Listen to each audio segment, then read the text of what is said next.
¿Qué significa esto? No hablo de la conducción eléctrica como lo hace el cardiomiocyte, sino conducción, servir como tubería, ¿verdad? ¿Para qué? Para distribuir la sangre, ya sea que contenga oxígeno o que contenga CO2, ¿verdad? En dirección contraria, pero también distribuye, ¿verdad? Nutrientes. Entonces, es un sistema de conducción o de transporte, ¿okay? Es como una vía de transporte, la verdad. Y esto permite la conexión entre la circulación pulmonar y la circulación general o sistémica, ¿okay? Conservación de la masa. ¿Qué significa esto? ¿Verdad? Que, como yo les mencioné al principio de la clase pasada, el sistema cardiovascular es un sistema cerrado, ¿ya? Por ende, la misma cantidad de sangre que entra al corazón es la que sale, ¿ya? Y el sistema de tubería que conforman, ¿verdad?, los vasos sanguíneos ayudan a mantener esta masa de sangre, ¿ya? Y no solamente el hecho de que sea un sistema cerrado, sino ¿qué otra cosa ayuda a que mantengamos el volumen de sangre circulando, el mismo volumen siempre dentro de los vasos sanguíneos? ¿Qué más ayuda? Ajá. ¿Qué otro elemento participa en que conservemos la masa de sangre dentro de los vasos sanguíneos? ¿Cómo? Las presiones. ¿Ya? Las presiones, para mantener, ¿verdad?, el volumen, ¿ya? Porque si las presiones aumentan dentro del vaso, la hidrostática, el plasma se va a extravasar y va a disminuir el volumen, ¿ok? Entonces las presiones participan también en la conservación de la masa. Protección, sobre todo las arterias, como son pulsátiles, son elásticas, ¿verdad? Gracias a ese juego entre la vasoconstricción y la vasodilatación, ¿verdad?, nos ayuda a como compensar un poco los movimientos del ciclo cardíaco. Por ejemplo, si el corazón hace sístole, ¿ok?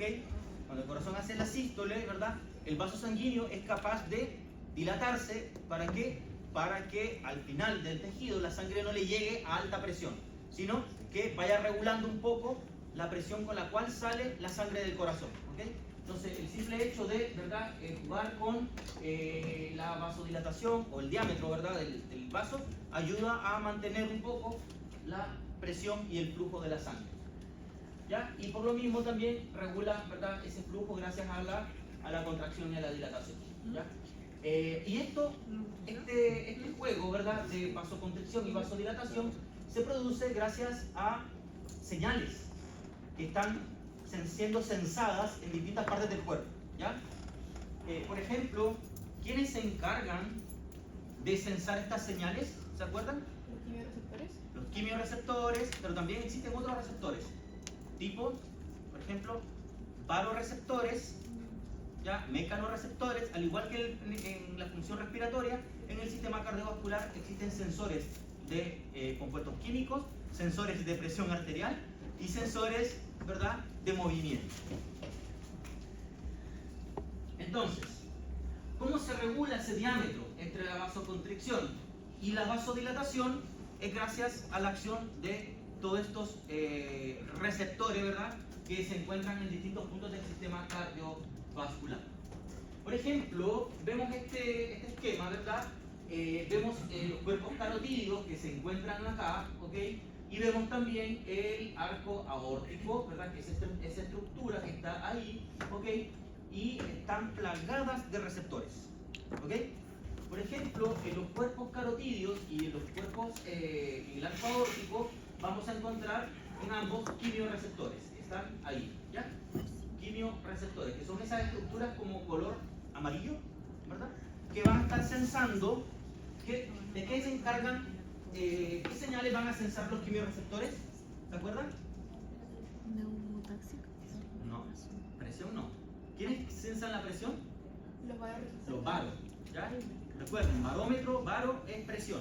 Los quimios sensan CO2. oxígeno, CO2, hidrógeno, lactato, etc. ¿Ya? Químicos, compuestos químicos, por eso son quimioreceptores, ¿ya?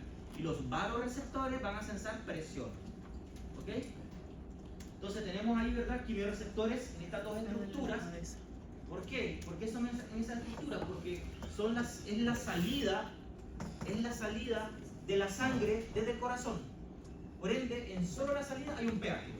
¿Ya? Es como que ustedes vayan a Valdivia, por ejemplo, y se encuentran con el peaje de Quepe. ¿Okay? En la salida, ¿verdad?, del corazón hay un peaje que está diciendo, oye, el corazón está sacando sangre, pero esa sangre que debiese ser rica en oxígeno y pobre en CO2, es rica en CO2 y pobre en oxígeno. Entonces esos quimiorreceptores van a sensar esas señales. Y más encima, hay varoreceptores que se van a encargar de sensar la presión. Entonces le va a decir al cerebro, oye, cerebro, más encima, la sangre está saliendo a baja presión. ¿Ya? Y si la sangre sale a baja presión del corazón, ¿qué va a hacer el sistema nervioso para corregir eso? ¿Qué creen ustedes que haría? Compensar. ¿Cómo? Compensar. ¿Y cómo lo hace? Si la sangre está saliendo a baja presión del corazón, está siendo sensada esta señal por los varoreceptores, ¿qué hace el sistema nervioso para compensar esa hipotensión con la cual sale la sangre desde el corazón? Pero ¿sobre qué órgano actuaría? ¿Y qué haría en el corazón? Aumenta no solamente la frecuencia, la contractilidad. Porque recuerden que la frecuencia, el animal puede estar haciendo esto. Aumenta la frecuencia, pero la contractilidad es bajita y no aumenta la presión. Pero si aumenta la contractilidad, la sangre va a inyectarse a mayor presión. ¿Ok? ¿Y por qué hay acá, a este nivel del arco aórtico, no funciona mucho el vasocontraer? Porque es una estructura muy grande, demasiado grande. Es tan grande que aunque se vasocontraiga no se va a hacer así. Se vasocontrae un poquito nada más. ¿Ya? Las arterias que mejor vasoconstricción hacen son las arterias periféricas. Pero no esperen que la aorta se contraiga al punto de subir la presión. No. ¿Ya? Es más fácil que se contraigan los vasos periféricos más pequeños. ¿Se entiende? Por eso hablamos de contracción arteriolar. No hablamos de las arterias, hablamos de la contracción que se produce principalmente a nivel arteriolar. El juego de contraer se produce a nivel arteriolar. ¿Ok?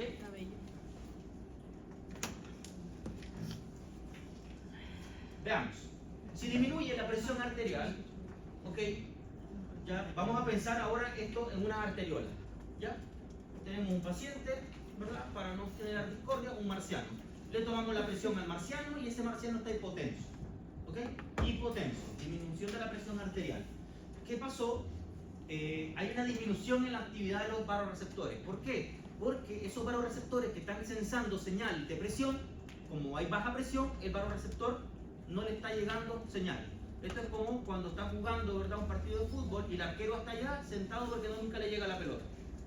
¿Ya? Porque el otro equipo está atacando siempre. Entonces, ¿qué hace? El varoreceptor no está recibiendo señal de presión y eso va a activar al sistema nervioso central. Por una parte, aumentando la actividad simpática, es decir, la actividad adrenérgica, y por otra parte, disminuyendo la actividad colinérgica o parasimpática. ¿Ya? ¿Se acuerdan ustedes qué hacía cada uno de ellos? El simpático aumenta la presión y el parasimpático la disminuye, ¿verdad? Por ende, vamos a aumentar la presión. ¿Cómo lo hacemos? Actuando a nivel del músculo liso arteriolar, produciendo vasoconstricción. ¿Para qué?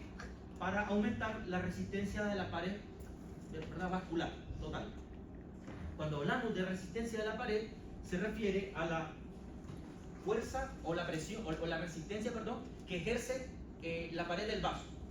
Por ejemplo, si la presión arterial aumenta, hay mayor presión de empuje sobre esa pared.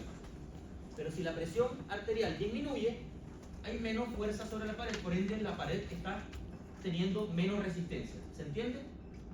¿Ya? Entonces hablamos de resistencia vascular a un parámetro que me está determinando, ¿verdad?, lo que está ejerciendo la pared como tal.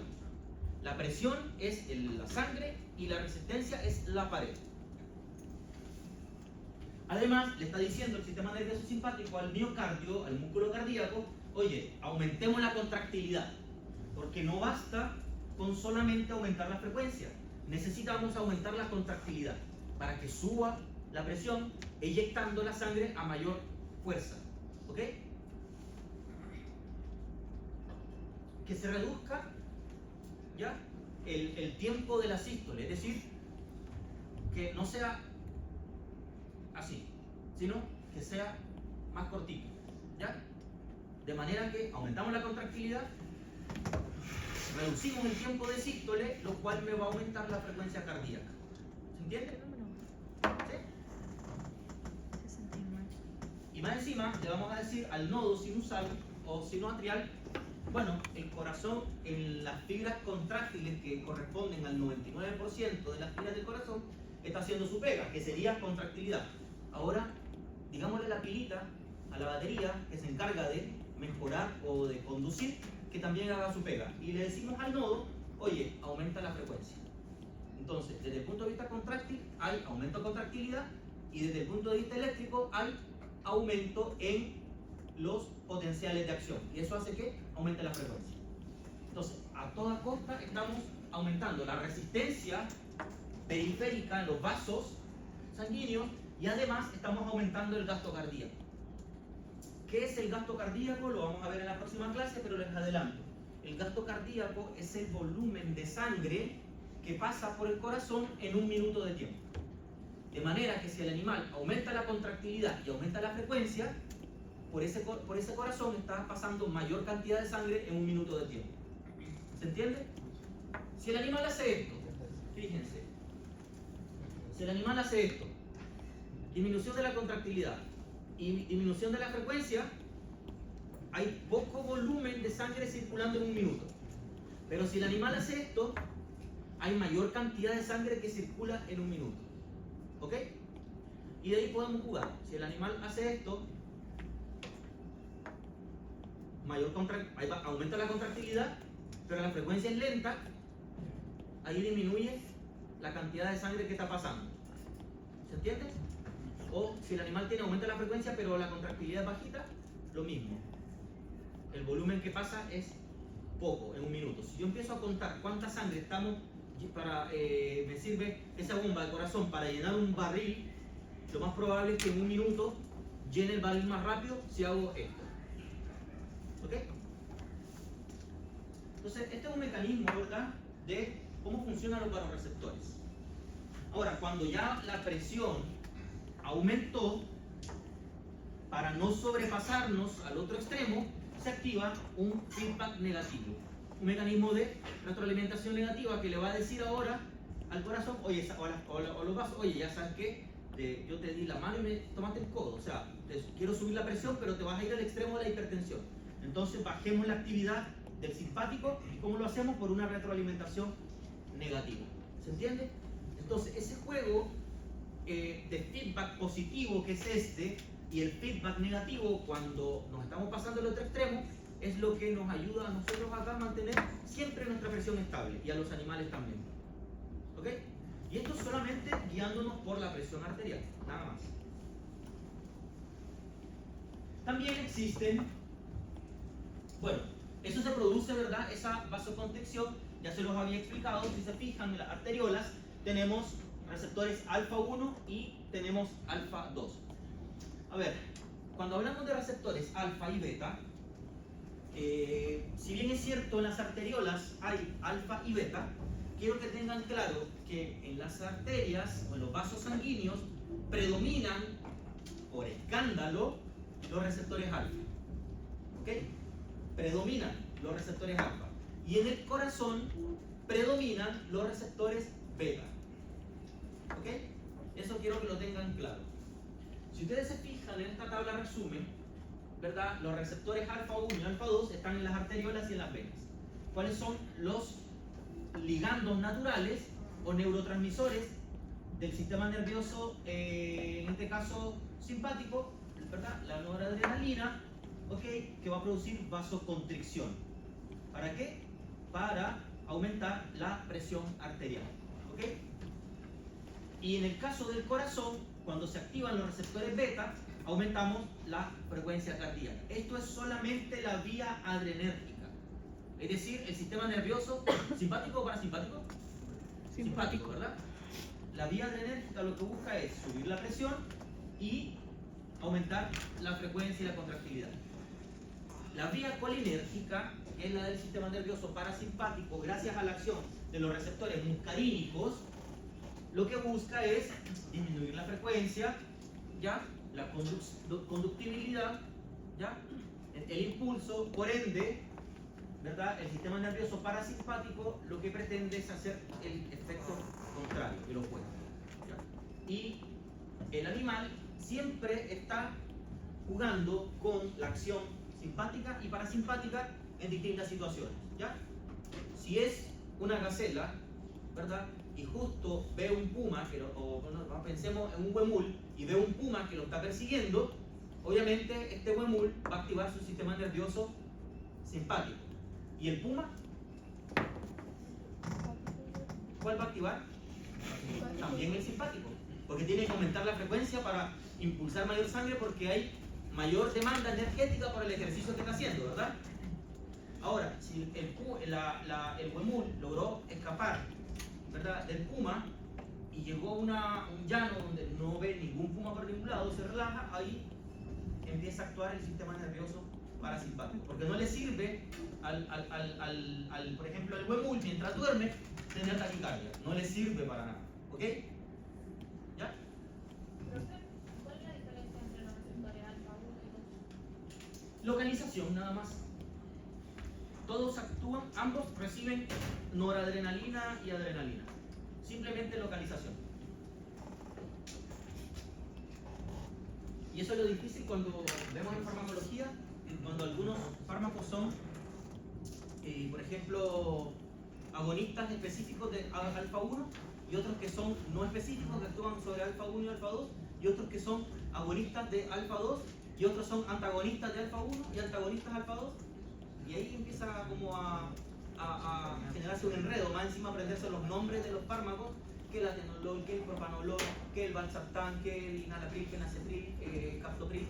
Entonces, por eso les digo, tengan como base la fisiología, para que el juego de letras no les pase después ¿ya?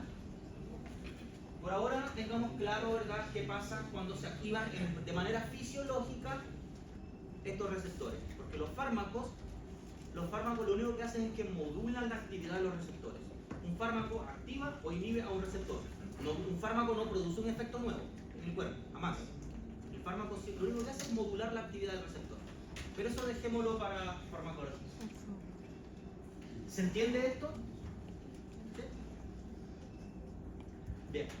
Los quimioreceptores, por su parte, van a trabajar sensando algunos compuestos químicos, metabólicos, ¿ya? Como por ejemplo, el aumento de la presión arterial de dióxido de carbono, el aumento de los iones de potasio, el aumento del lactato, ¿verdad?, o de adenosina, que son desechos metabólicos. ¿Qué va a hacer? El cuerpo va a responder con una vasodilatación, ¿ya? Responde con una vasodilatación. Y cuando disminuye el pH o disminuye la presión de oxígeno, el cuerpo también responde con vasodilatación. Por ende, lo contrario va a producir vasoconstricción, ¿ya? ¿Por qué? Si disminuye el pH, ¿el animal cómo está? ¿Acidótico o alcalótico? Acidótico. Y en la acidosis, ¿qué hay? Aumento de la presión arterial de CO2 porque disminuye el oxígeno, ¿verdad? Entonces se dan cuenta que son respuestas similares. Yo las pongo de esta manera, ordenadas así, porque una tiene que ver con todo lo que es desecho y lo otro tiene que ver con lo que necesita la célula, ¿ya? Pero ambas respuestas van a producir vasodilatación, ¿ok? Por ende, si esto en vez de estar hacia arriba está hacia abajo, produce vasoconstricción, ¿ya? Si disminuye el potasio, disminuye el lactato o disminuye la adenosina, hay vasoconstricción. ¿Se entiende? Y veamos. Vamos a pensar en un animal que está atropellado. Animal, ¿verdad? Cruzando la calle. No sé, ¿cuál es la micro más letal acá en este mundo? La 1A. Ya. En Valdivia es la 20 de niebla o la 9. ¿Alguien es de Valdivia acá? ¿No? Nadie. Bueno, y acá la 1A. Vamos a pensar, ¿verdad? La 1A. Y atropelló a un capibara. ¿Ya? Pobrecito el capibara. Esa capibara, para poder mantener su función cardiovascular estable, normal, ¿verdad? Como el paciente está en shock hipoperfundido tiene un aumento en la tasa metabólica porque está intentando compensar el dolor, el trauma, la lesión, y eso hace que consuma mayor cantidad de energía. ¿Se acuerdan que yo les mencioné que un paciente que hace ejercicio excesivo demanda bastante energía? Lo mismo pasa con el paciente crítico. El paciente crítico, ¿verdad? El atropellado, el intoxicado, lo que ustedes quieran, paciente crítico, demanda energía. ¿Ya? Por eso a los pacientes críticos les damos alimentos especiales de pacientes críticos, ¿ya? Que tienen muchas calorías, mucha energía, ¿ya? ¿Ya? ¿Alguna vez alguien conoce la experiencia de usar estos alimentos para pacientes críticos? Recovery, AD, Critical Nutrition, ¿sí? Son alimentos especiales para pacientes críticos. Claro. El problema es cuando el paciente se recupera y el tutor dice, oye, ¿sabes qué? Mi perro le gustó el alimento, así que lo voy a comprar, le voy a seguir dando AD, Recovery o Critical CN. El problema es que, claro, cuando el paciente está crítico, demanda energía, pero cuando está sano, darle una latita de estos alimentos es como darle 10 McDonald's a una persona. No necesita esa cantidad de calorías, solo cuando está crítico, ¿ya?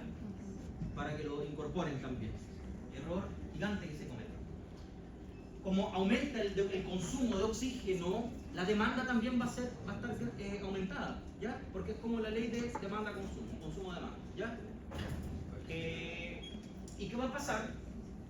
Como hay aumento del consumo de oxígeno y está disminuyendo la disponibilidad de oxígeno, ¿verdad? Se producen todos estos desechos. Aumenta el lactato porque como no hay oxígeno, ahora hacemos glicólisis anaeróbica. Ya no pasamos al piruvato, sino nos vamos al lactato. Aumenta el dióxido de carbono, aumenta el potasio, la adenosina, que son todos aquellos desechos del metabolismo anaeróbico, ¿ok?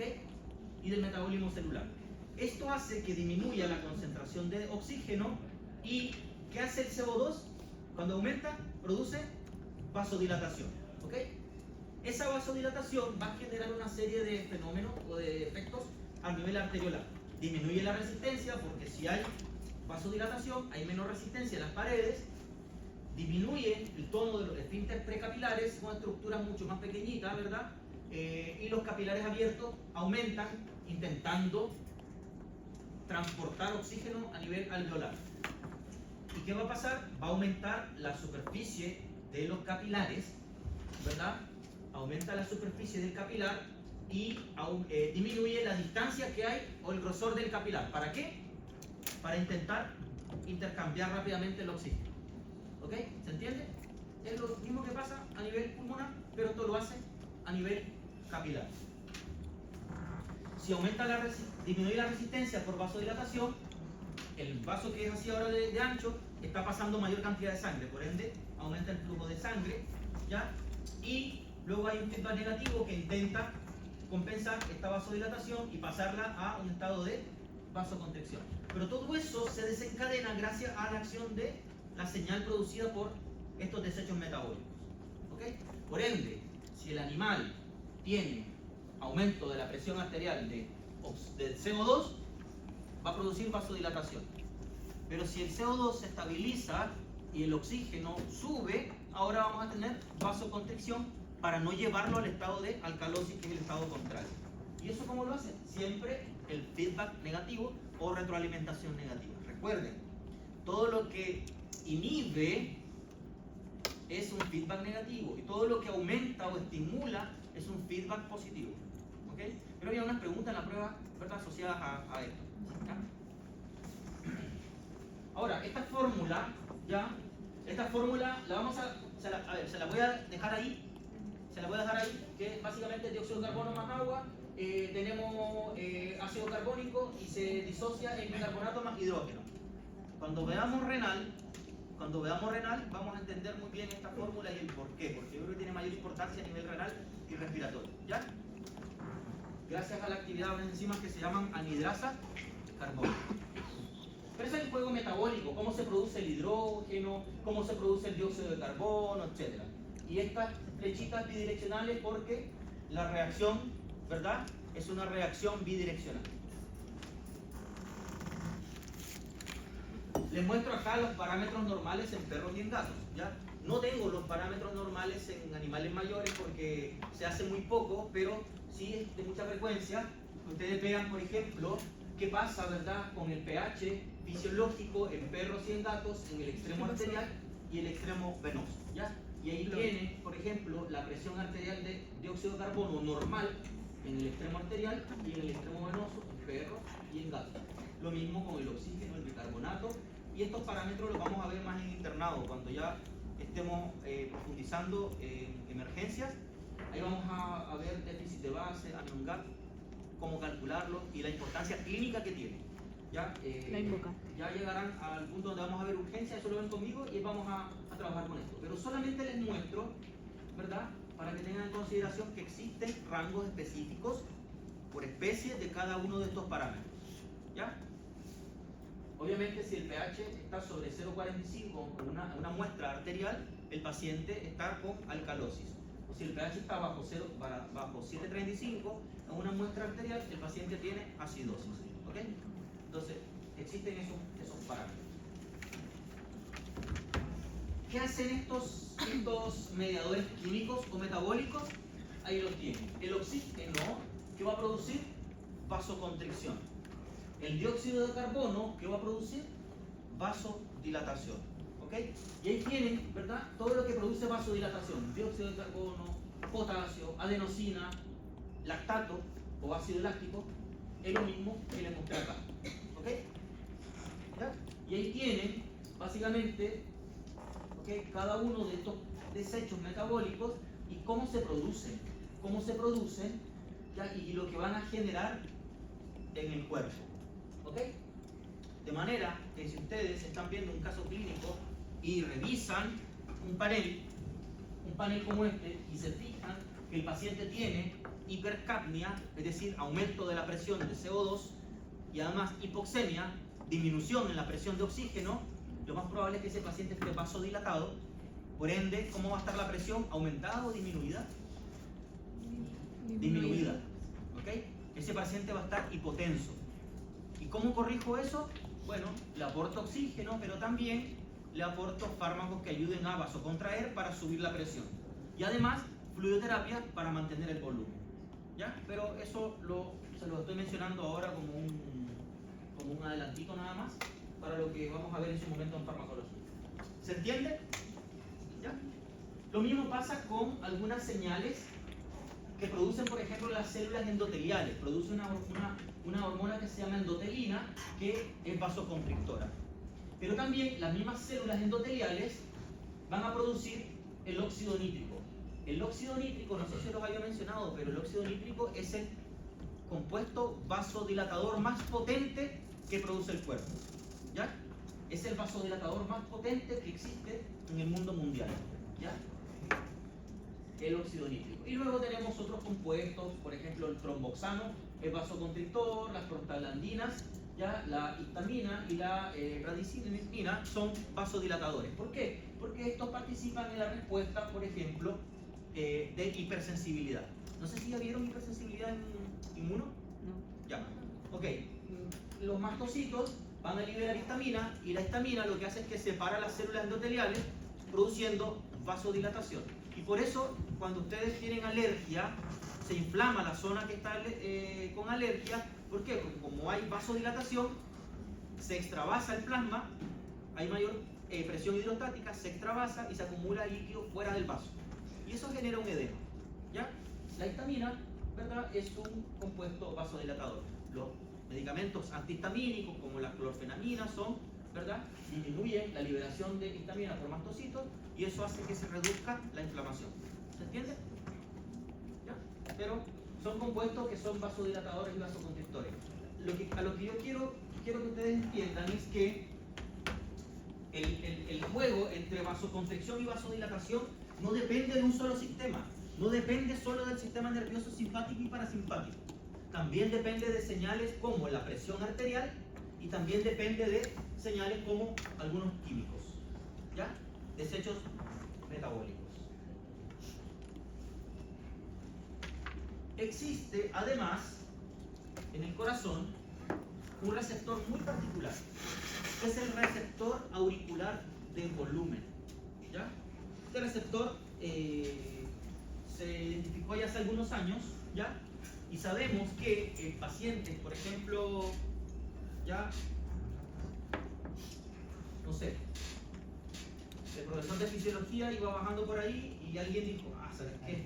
Profe, me mató en la prueba. Le mete el pie y yo caí del sexto piso. Me rompí una pierna, hemorragia. Y empiezo a perder volumen. ¿Ya? Y si este ser, ¿verdad? Voy a dejarlo hasta hacer, porque a veces no le voy a si negar muerto, que no no sé se cuántas, piensa. pero bueno. Este ser, ¿verdad? Tiene hipovolemia, supongan por una hemorragia. En el atrio o en la aurícula hay un receptor que está sensando el volumen. ¿Y por qué? ¿Y por qué ese receptor se encuentra en los atrios? Porque la sangre le está llegando al corazón a través de los atrios. Y el atrio está sensando, oye, me está llegando poca sangre o mucha sangre. ¿Ok? Si le está llegando poca sangre a los atrios, hay un sensor o un receptor, que es el receptor auricular de volumen, que le dice al sistema nervioso, oye, por el atrio derecho, desde la cava llega poca sangre. ¿Ok? Y por el atrio izquierdo, desde la vena pulmonar, está llegando poca sangre. Ojo ahí. ¿Ah? Ojo ahí. ¿Qué hace el sistema nervioso? Aumenta la actividad simpática, disminuye la parasimpática, y la actividad simpática aumentada, ¿verdad? Aumenta un reflejo que se llama reflejo barométrico, que es básicamente aumentar la presión de forma autónoma, sin necesidad de contraer. Pero también, ya, la actividad simpática le dice al riñón, libera una enzima que se llama renina, y esto lo vamos a ver en renal. Renina, por un esquema muy grande, pero por ahora se lo resumo, en que la renina disminuye la eliminación de sodio. Y si disminuimos la eliminación de sodio, ¿qué va a pasar con el agua? Se va a retener. ¿Y para qué? Para contrarrestar esta hipovolemia. ¿Se entiende? Además, le decimos a la adenohipófisis, libera la hormona antidiurética. Cuando hablamos de diuresis, hablamos de micción, pipí. Si es antidiurética, es antimicción. Y si es antimicción, perdemos menos agua, por ende, la retenemos. ¿Se comprende? ¿Ok? Disminuye el flujo de orina, lo cual retiene líquidos. Y además, le decimos al hipotálamo que me dé sed, pero no de la peligrosa, ¿ya? Que me dé sed, y eso aumenta, ¿verdad?, el reflejo de ingesta de agua, ¿ya? ¿Ok? Son reflejos, perdón, dipsógenos, es decir, que aumentan la sed a nivel central. ¿Tiene sed peligrosa? Sí, básicamente esto es un resumen, es lo mismo, ¿verdad? Actividad simpática, perdón, acá la actividad simpática es por vasoconstricción, por si acaso. Perdón. La actividad simpática aumentada produce vasoconstricción, aumentando la presión arterial. Si la presión aumenta en exceso, por un feedback negativo se va a disminuir. Pero la volemia disminuida produce disminución de la presión. De por sí. ¿Se entiende?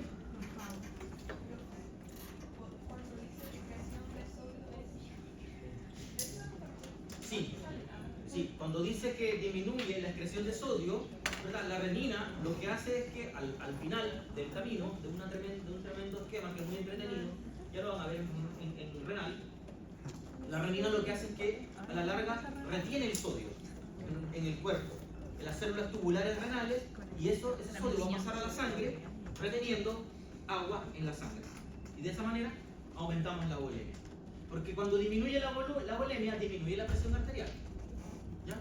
Pero si nosotros nos excedemos con todos estos mecanismos y vamos ahora al extremo contrario, que es aumento de la presión, se activan los mecanismos de feedback negativo para bajar la presión. ¿Ok?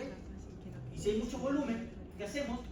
Aumentamos la excreción de sodio. ¿Para qué? Para eliminar agua. Disminuimos la sed y disminuimos la antidiurética. ¿Para qué? Para que siga perdiendo agua. Entonces, al final, el juego es entre el feedback positivo y el negativo. ¿Ok?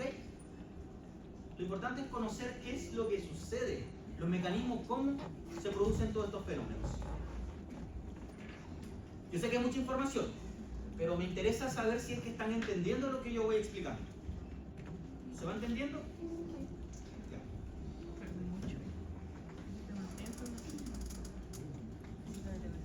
¿Cuántas diapositivas?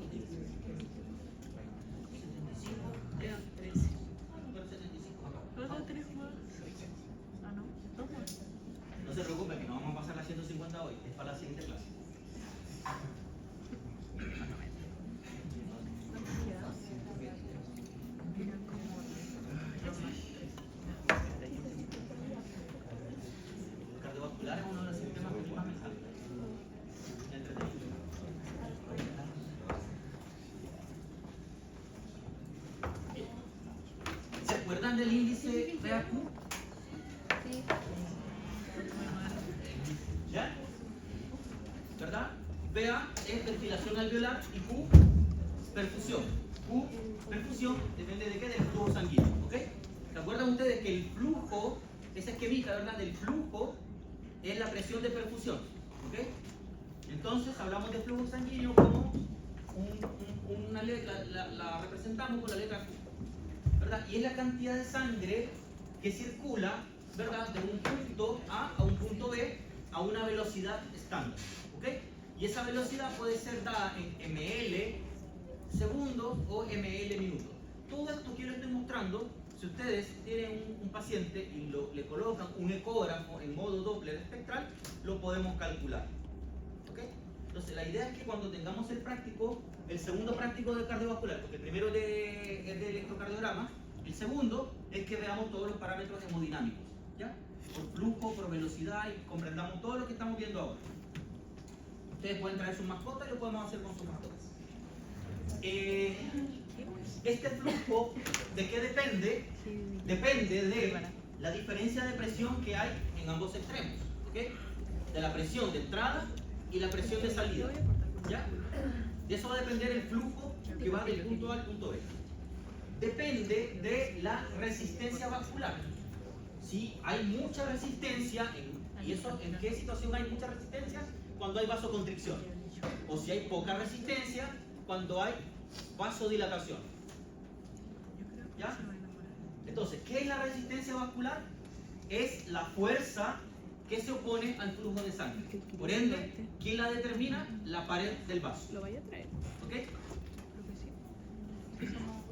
Veamos este esquema. ¿Ya?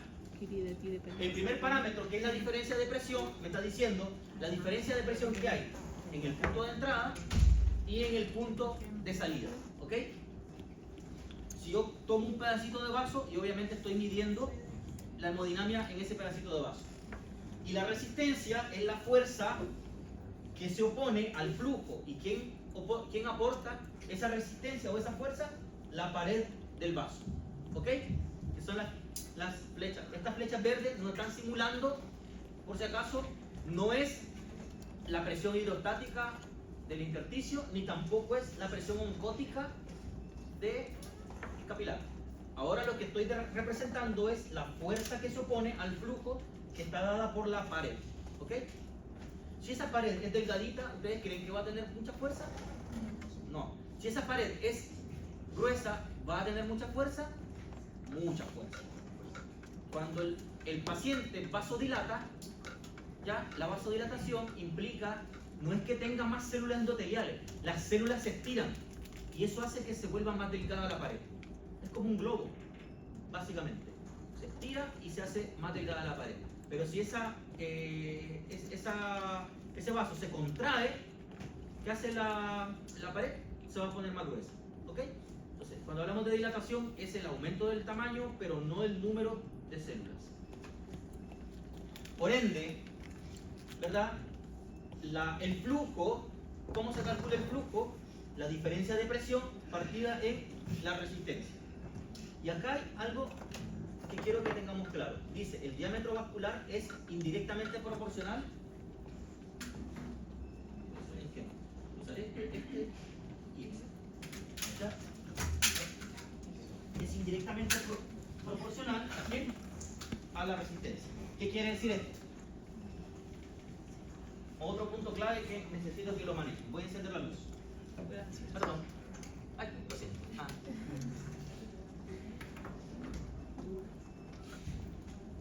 Tenemos un vaso sanguíneo con un diámetro normal, ¿ok? ¿Ya? Tenemos un diámetro, ¿ya? Pongamos acá diámetro, ¿ya? Acá resistencia vascular, que lo determina la pared, y hablemos de presión, ¿ok? En un vaso sanguíneo normal. Cuando hay vasoconstricción, ¿qué pasa con la presión? Aumenta. Vamos a poner acá, ¿verdad? Normal.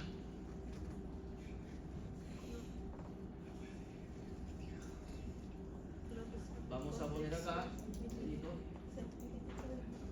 La vasoconstricción. aumenta. ¿Ok? ¿Qué pasa con la presión arterial? Aumenta. ¿Qué pasa con el diámetro vascular? Aumenta. Disminuye. ¿Qué pasa con la resistencia vascular? Aumenta. ¿Aumenta o disminuye? Aumenta.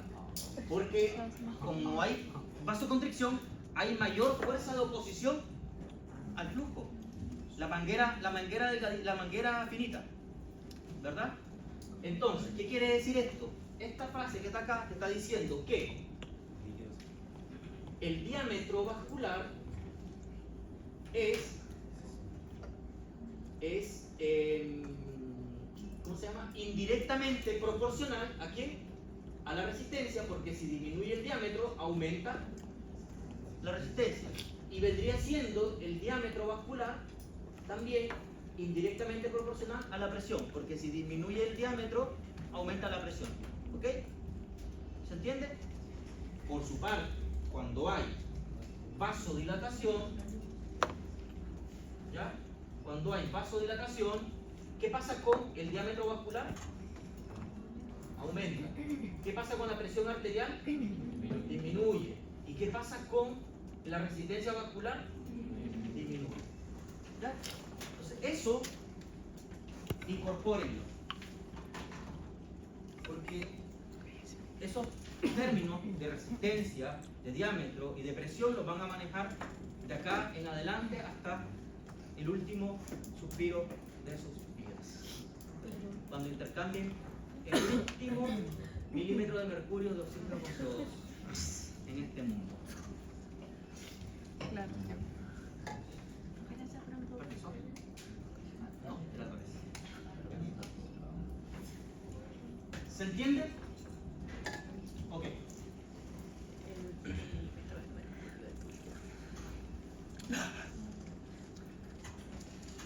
Les puse la respuesta. Debí borrar la respuesta. Pero bueno, ¿qué sucede con la presión arterial y la resistencia en pacientes que tienen aumento en los niveles de colesterol en sangre y que se acumulan estas placas de ateroma? ¿Qué pasa con la presión arterial? Aumenta. ¿Por qué aumenta? Porque disminuye la luz. Y si disminuye la luz es como cuando hay vasoconstricción, ¿verdad? ¿Y qué pasa con la resistencia? Es mayor. Porque ahora hay una fuerza mayor que se está oponiendo al flujo. ¿Por qué? Porque ahora la pared es más gruesa. Entre más gruesa la pared del vaso, la resistencia va a ser mayor. ¿Ok?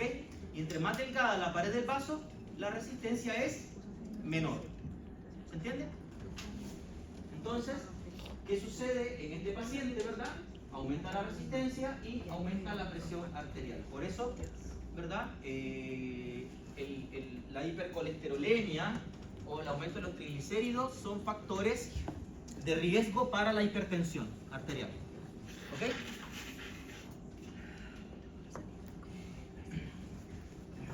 Si ustedes ven este cuadro, no se mareen con estos cuadros. Estos cuadros sirven para entender mejor. Si ustedes los saben leer, les va a ayudar a entender mejor. ¿Ya? Vemos, por ejemplo, miren, aorta. ¿Cuántas aortas tenemos? Una sola, ¿verdad? ¿Cuántas cavas tenemos? Dos. ¿Cuáles son las cavas? Craneal y caudal. ¿Ok?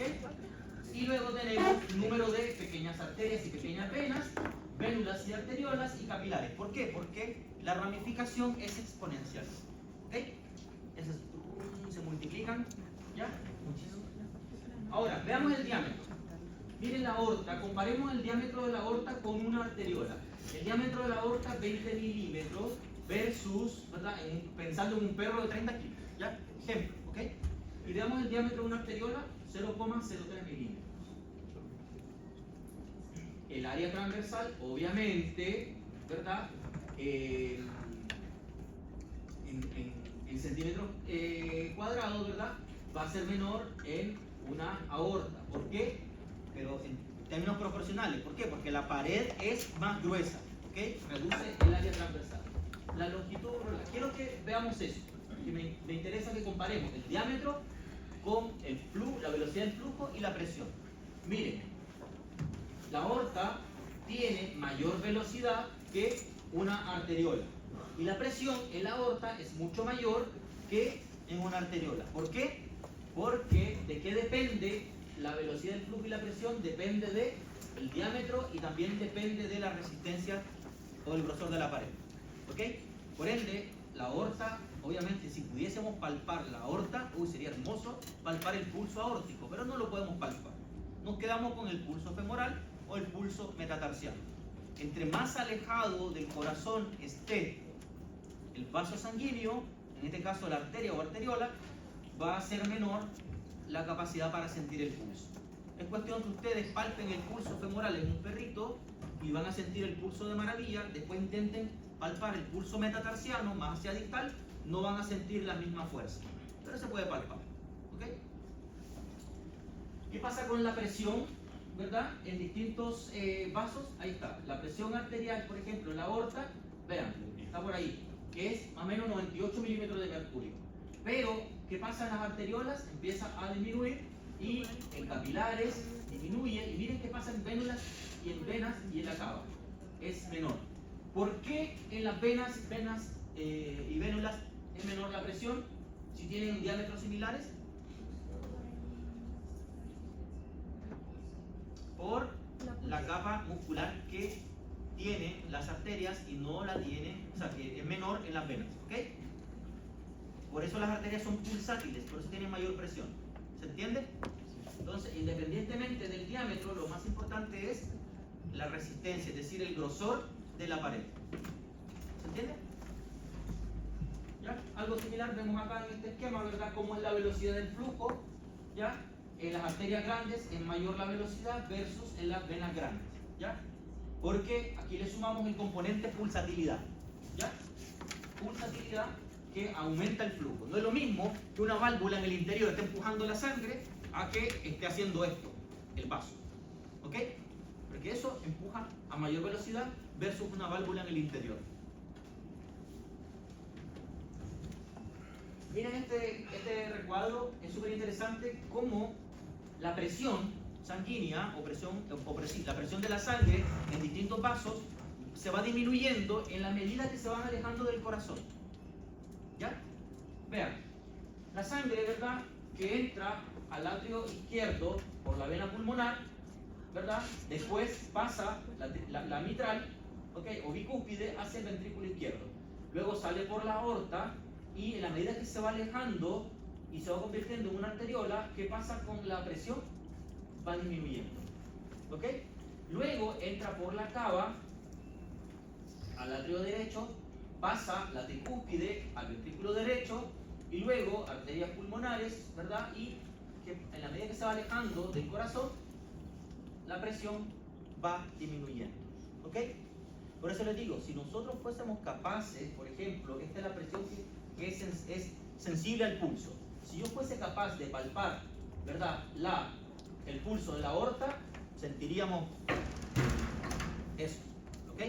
Pero como palpamos el femoral, sentimos apenas una pequeña pulsación, ¿ok? Entonces, ¿qué es la presión sanguínea? Es la fuerza que ejerce la sangre contra la pared del vaso. ¿Y qué es la resistencia? La resistencia vascular es la fuerza que se opone al flujo de la sangre. ¿Se entiende? ¿Sí? Tenemos dos presiones. Tenemos la presión sistólica y la diastólica, ¿ok? La sistólica es cuando el corazón hace sístole, obviamente se contrae y ahora sacamos la sangre del corazón y las venas, las arterias que hacen, ¡pum!, se dilatan. ¿Por qué? Porque la sangre que está en el corazón ahora es inyectada y está circulando por las arterias. Por ende, sale de acá y ¡pum!, aumenta la presión en las arterias, ¿ya? Esa es la sistólica. Es la presión que tiene mayor valor. Cuando nos tomamos la presión decimos 120 sobre 80, la sistólica es la de 120, porque es la presión máxima que se ejerce en la pared del vaso. Y la diastólica es la presión que se produce cuando el corazón hace esto, diástole. Por ende, ¿qué hace la sangre? Se devuelve levemente al corazón, no es que se devuelva toda, sino que el flujo ahora va en dirección contraria y eso hace que se reduzca la resistencia de la pared.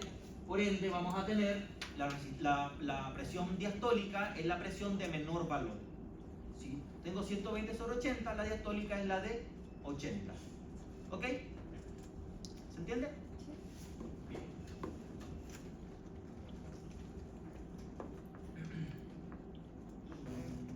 Ya. ¿Y qué es la PAM?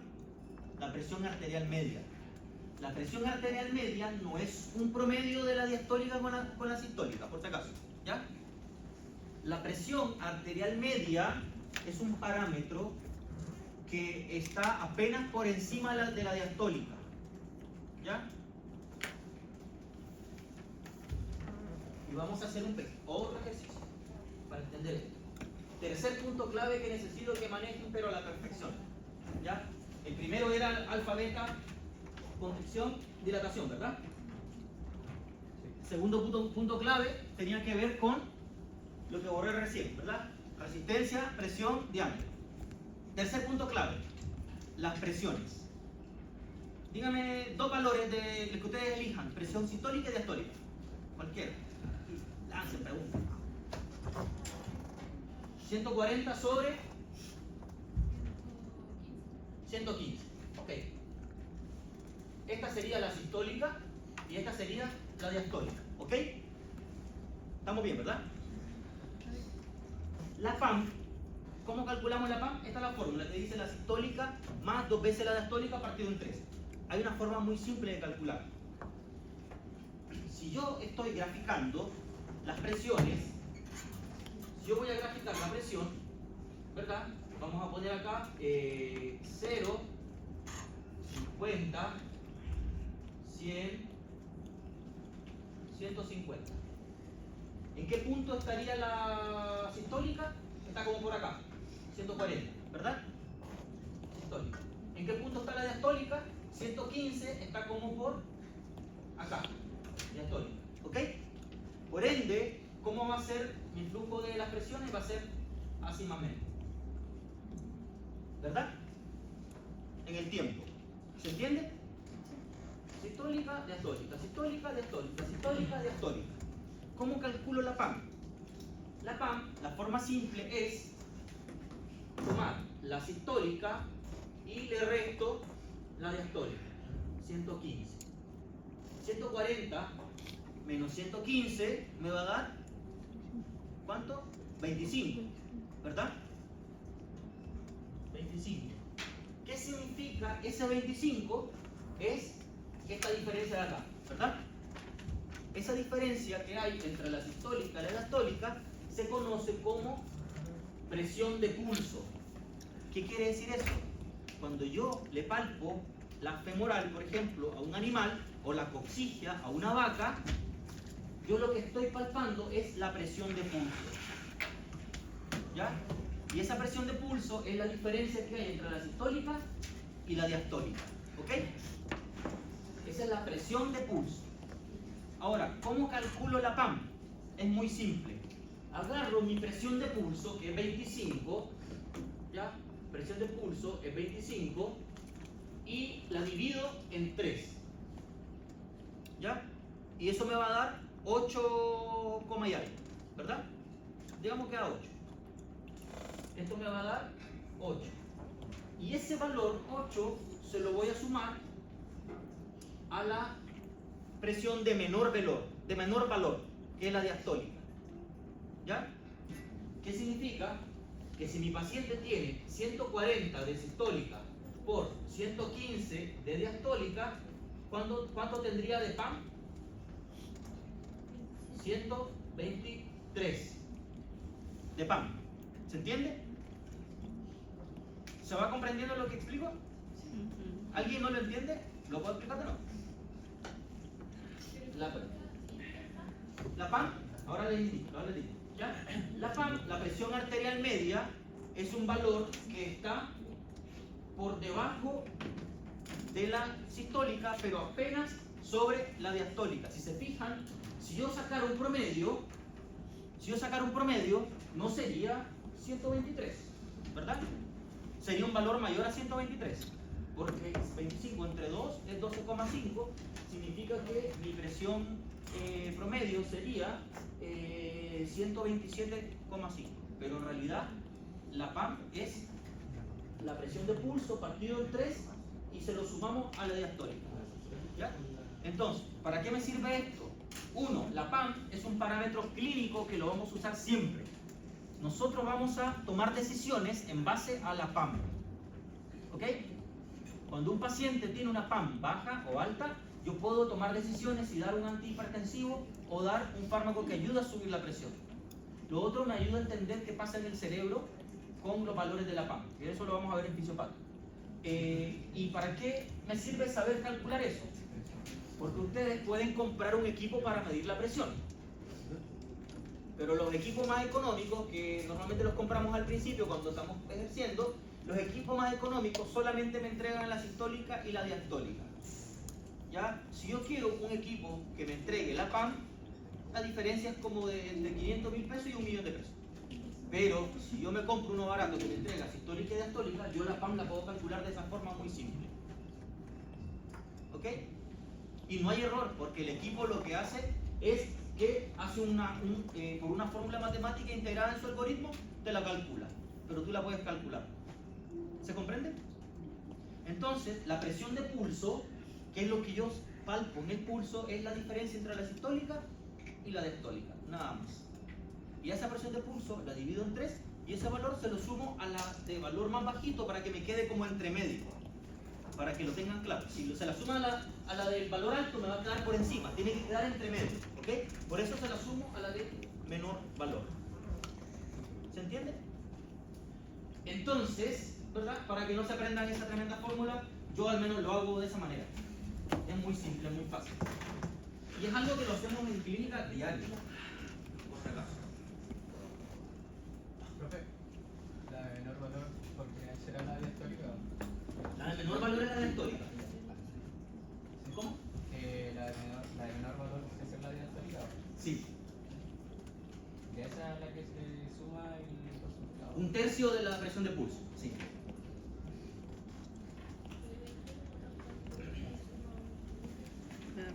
Entonces, ese gráfico de acá, ese gráfico de ahí, ¿verdad? Lo representamos acá. ¿Lo representamos en dónde? En lo que se conoce como curva pletismográfica. Y esto lo vamos a ver en el práctico. ¿Ya? La curva pletismográfica. Pletismo significa presión también. Además de varo, que es presión, pletismo también significa presión. Por ejemplo, ¿han escuchado hablar de la vejiga pletórica? Cuando la vejiga está llena, está pletórica porque está aumentada la presión. Entonces, la curva pletismográfica me está representando la presión de pulso. ¿Ya? La curva pletismográfica representa la presión de pulso. Donde tenemos el valor de la sistólica acá arriba en el pic máximo y en la base tenemos la presión arterial diastólica. ¿Ya? Y acá se me produce una pequeña incisura, ¿ya? Que esa pequeña incisura tiene que ver con apertura y cierre de válvulas atrioventriculares. ¿Ya? Pero por ahora vamos a manejar, en palabras más simples, la sistólica en una curva pletismográfica está acá arriba y la diastólica acá. ¿En qué año lo quería hacer? Esa incisura se llama incisura dicrota. ¿Y por qué te va? Esa incisura dicrota me está indicando la altura donde se encuentra la PAM. Si un paciente tiene la incisura más hacia abajo o más hacia arriba, No, qué mal. me va a dar información si está vasodilatado o está vasocontraído. A ver, no estoy diciendo que la incisura sea la PAM. No, la PAM siempre está por debajo de la incisura. Pero si la incisura está más arriba es porque la PAM está alta. Ahora, ¿cómo interpretamos eso? Quiero que lo pensemos. Cuando el pic está arriba es cuando el vaso sanguíneo se está llenando de sangre, ¿verdad? Porque el corazón hizo signo. Y cuando el pic está abajo es cuando el vaso ahora le devuelve sangre al corazón, por ende el vaso reduce la presión. ¿Ok? Esta incisura, si está muy arriba, me está indicando que la PAM también está desplazándose hacia arriba, por ende la presión arterial media es alta. Y si la presión arterial media es alta, ¿Cómo es el diámetro? ¿Está vaso contraído o vaso dilatado? Si la presión es alta, vaso contraído. Por ende, si ustedes ven esta incisura más arriba, el paciente está en vasoconstricción. Y si ustedes ven esta incisura muy hacia la base, ese paciente está vasodilatado. Y eso lo pueden ver en un simple monitor, el paciente anestesiado, y lo pueden ver de esa manera. Insisto, en el práctico lo vamos a ejercitar. ¿Ok? Lo vamos a ejercitar. Yo les voy a mandar hoy mismo, para que tengan 2 semanas, para preparar y leer un documento que habla sobre curva pletimográfica. ¿Ya? Para que lo repasen, que eso va a ser nuestro control, perdón, aparte del de electroencefalografía. Perdón, electrocardiografía. ¿Pero se entiende? ¿Ya? La presión de pulso es esta, en sístole y en diástole es acá abajo. ¿Ya?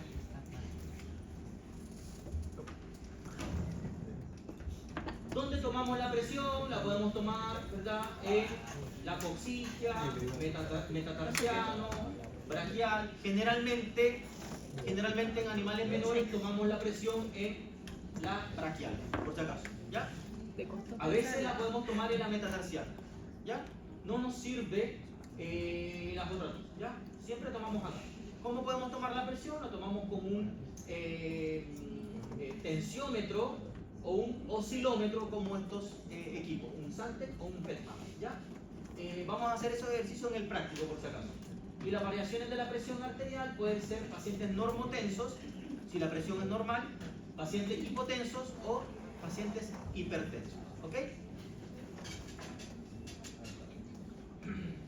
En gatito se puede medir la coxia, si está muy estresado. Miren, hay estudios que asocian, si no podemos medir la presión, podemos palpar el pulso.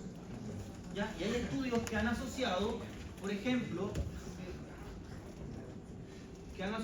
la ausencia de pulso femoral o metatarsiano con disminución de la presión arterial. ¿Ya? Pero son solamente aproximaciones. Entonces, como tenemos estas dos presiones, la sistólica y la sistólica me está dando cuenta o me está diciendo, ¿verdad?, cómo está la capacidad contractil, ¿verdad?, del corazón izquierdo. Qué mal. ¿Ya? ¿Por qué? Porque si el corazón tiene aumentada la contractilidad, va a inyectar mayor cantidad de sangre, por ende va a aumentar la presión, ¿verdad? Y si el corazón disminuye la contractilidad, la fuerza de eyección va a ser menor, por ende el paciente va a tener hipotensión. ¿Se entiende? Sí, iría, pero iría como... Y la diastólica va a estar determinada por la resistencia del vaso. ¿Qué quiere decir esto? Que si la pared vascular, ¿verdad?, es gruesa, con mucha resistencia, vamos a tener mayor presión diastólica. Pero si la pared es más delgadita, vamos a tener menor presión diastólica. Entonces, quiero que ustedes entiendan, cuando estudien esto, no se queden solo con lo que dice el texto. Traten de imaginar lo que están leyendo y hagan el ejercicio simular. Pueden con las manos, pueden con un vaso, agarren un globo, lo llenan de agua y lo conectan a una manguera si quieren, y empujen el agua y vean cómo esa manguera se dilata, cómo se contrae. Son formas muy simples de entender los parámetros hemodinámicos. ¿Ok? La presión arterial se relaciona con la volemia y el gasto cardíaco. ¿Ya? Es decir, el volumen de sangre. Si hay mucho volumen de sangre, hay aumento de la presión. Y si hay poco volumen de sangre, hay disminución de la presión. Y el gasto cardíaco. Si hay mucha presión, puede haber también mayor gasto cardíaco o viceversa. Y si hay menor presión, es porque hay menor gasto cardíaco. ¿Ya? Y es indirectamente proporcional al diámetro, porque si hay vasodilatación, hay disminución de la presión. Y si hay vasoconstricción, hay aumento de la presión. ¿Ok?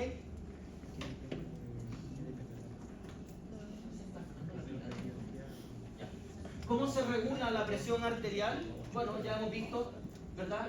La acción que ejerce el sistema nervioso simpático y Yo parasimpático. por qué nunca la pensé. Hemos visto los controles reflejos, es decir, los feedback negativos, ¿verdad?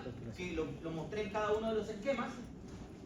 Los varoreceptores que van a estar sensando la presión y también el control hormonal que va a estar ejercido por el sistema de angiotensina-aldosterona, que lo vamos a ver en renal, la hormona antidiurética, otro parámetro que es el péptido natriurético, que esto yo lo hablo más en medicina interna, cardiovascular, medicina interna, porque tiene un valor más ¿Y diagnóstico, tu papá ¿ok? qué te dice? Pero existe un péptido que libera los atrios que ayudan a también producir vasoconstricción o vasodilatación, que es el péptido natriurético auricular.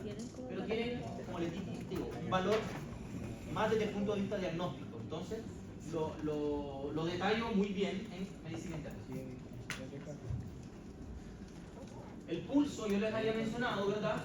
Que, por ejemplo, si yo tomo el pulso metatarsiano, ¿ya? Y yo no logro palpar, esto de acá no es el pulso metatarsiano, por si acaso, ya es el femoral, ¿ya? Pero en el práctico vamos a tomar el pulso metatarsiano. Si yo no palpo el pulso metatarsiano en gatos, se asocia a presiones arteriales sistólicas menores a 75 milímetros de mercurio, ¿ok? Con una sensibilidad del 84%. Y en perros, la ausencia del pulso metatarsiano está asociado a sistólicas menores a 90 milímetros de mercurio, con una sensibilidad del 94%. Y uno dice, 94, alto, pero en realidad, si no está sobre el 97%, para mí una prueba no vale. ¿Ya? Son poco sensibles. Variaciones del pulso, el pulso puede ser normal, débil o intenso. ¿Qué pulso? Hablamos del pulso, la presión de pulso, ¿ok? Que es la diferencia entre la sistólica y la diastólica. Ese es el pulso que yo voy a palpar, ¿ok? Entonces, para ir resumiendo, ¿verdad? Sabemos que el sistema cardiovascular funciona mediante, ¿verdad? Corazón izquierdo, corazón derecho, ¿ok?